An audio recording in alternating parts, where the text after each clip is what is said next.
Είμαι ο επαναστάτης Μαθιός Μιλονογιάννης. Γεννήθηκα το 1828 στον Κεφαλάπο Κορώνου και από μικρός στάθηκα σαν ανήμερο θεριό απέναντι στον Οθωμανό και αυτός με κυνήγησε. Βρήκα καταφύγιο στην Αθήνα, αλλά τι να την κάνεις στη Λευτεριά όταν το αίμα σου, η φυλή σου, το γένος σου αναστενάζει. Δεν άντεξα και μ' άλλους αετούς εις Κρήτης, νέα παλικάρια, τραβήξαμε προς τη Θεσσαλία για να συνεχίσουμε αυτό που αφήσαμε στο νησί μας. Πολέμησα με ενθουσιασμό και λίγο αργότερα, το 1851, κινδύνευσα να πεθάνω στην Καλαμπάκα, όταν τουρκικό βόλι με χτύπησε στο κεφάλι. Ήμουν 30 ετών και δεν με ένοιαζε ο θάνατος.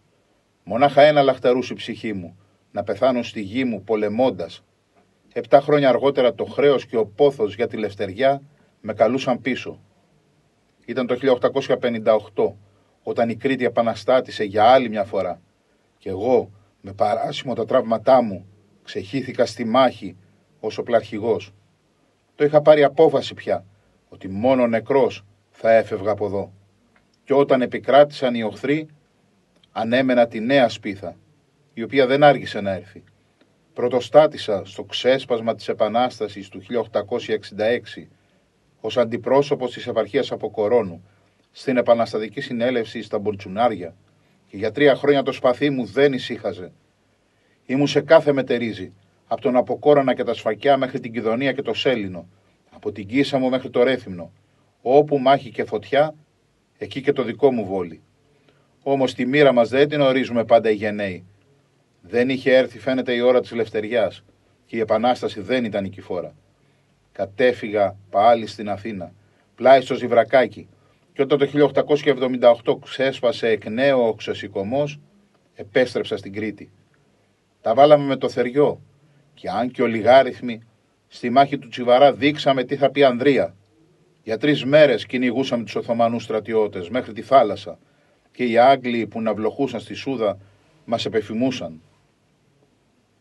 Με τη λήξη της Επανάστασης αποδέχτηκα το ημιαυτόνομο καθεστώς διακυβέρνησης που παραχωρήθηκε στην Κρήτη και μέχρι το 1889 εκλεγόμουν κατ' επανάληψη βουλευτής της επαρχίας μου. Εκείνη τη χρονιά οι Οθωμανοί θα καταλύσουν το παραπάνω πολιτιακό καθεστώς και θα καταφύγω για άλλη μια φορά στην Αθήνα. 6 χρόνια αργότερα θα επανέλθω στα πατρογονικά μου χώματα και θα πολεμήσω για τελευταία φορά τους εχθρούς του γένους μου.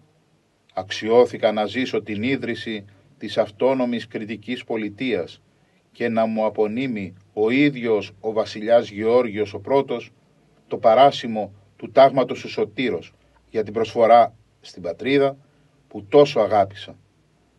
Αν και ποτέ δεν επεδίωξα τιμές, η κηδεία μου το 1901 τελέστηκε δημοσία δαπάνη με τιμές εν ενεργεία στρατηγού.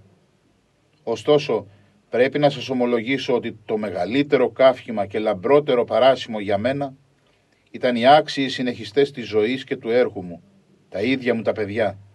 Αυτά που διατήρησαν ακμαία τα ιδανικά, για τα οποία ξεκίνησα και ολοκλήρωσα την πορεία μου στα ευλογημένα του τα χώματα. Υπέρ πίστεως και πατρίδος.